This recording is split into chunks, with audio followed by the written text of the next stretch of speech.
স্থানীয় সময় রোববার মধ্য গাজার আল বুরেইজ শরণার্থী শিবিরের পূর্বাঞ্চলে ইসরায়েলি বাহিনীর গুলিতে ৯ বছর বয়সী এক শিশু নিহত হয়। একই দিনে গাজা সিটির সাবরা এলাকায় একটি লৌহ শিল্প কারখানায় ইসরায়েলের ড্রোন হামলায় হতাহত হন আরও বেশ কয়েকজন ফিলিস্তিনি। ইসরায়েলি সেনাবাহিনী হামলার কথা স্বীকার করে জানায়, সন্ত্রাসী অবকাঠামো লক্ষ্য করে এই অভিযান চালানো হয়েছে।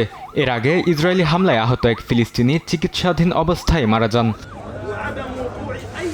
মার্কিন প্রেসিডেন্ট ডোনাল্ড ট্রাম্পের গাজা শান্তি পরিকল্পনার দ্বিতীয় ধাপ বাস্তবায়ন নিয়ে মিশরের কায়রোতে নতুন দফায় আলোচনা করছেন হামাস নেতারা। এতে হামাসের নিরস্ত্রীকরণ এবং ইসরায়েলি সেনা প্রত্যাহারের বিষয় থাকলেও এখন পর্যন্ত কোনো অগ্রগতির খবর মেলেনি। যুদ্ধবিরতি কার্যকর থাকলেও গাজায় অব্যাহতভাবে বিমান হামলা চালাচ্ছে ইসরায়েলি বাহিনী। উপত্যকার স্বাস্থ্য কর্তৃপক্ষের তথ্য অনুযায়ী ইসরায়েলি অভিযানে এখন পর্যন্ত ৭৩,০০০-এর বেশি ফিলিস্তিনি নিহত এবং প্রায় ১,৭৪,০০০ মানুষ আহত হয়েছেন। ধ্বংসস্তূপের নিচ থেকে এখনও চলছে মরদেহ উদ্ধারের কাজ। অন্যদিকে তেল আবিবের হাবিমা স্কোয়ারে সাপ্তাহিক সরকার বিরোধী বিক্ষোভে অংশ নেয় শত শত মানুষ। গাজায় যুদ্ধ, ফিলিস্তিনি ভূখণ্ডের দখলদারিত্ব এবং প্রধানমন্ত্রী বিনিয়ামিন নেতানিয়াহু সরকারের নীতির সমালোচনা করেন তারা।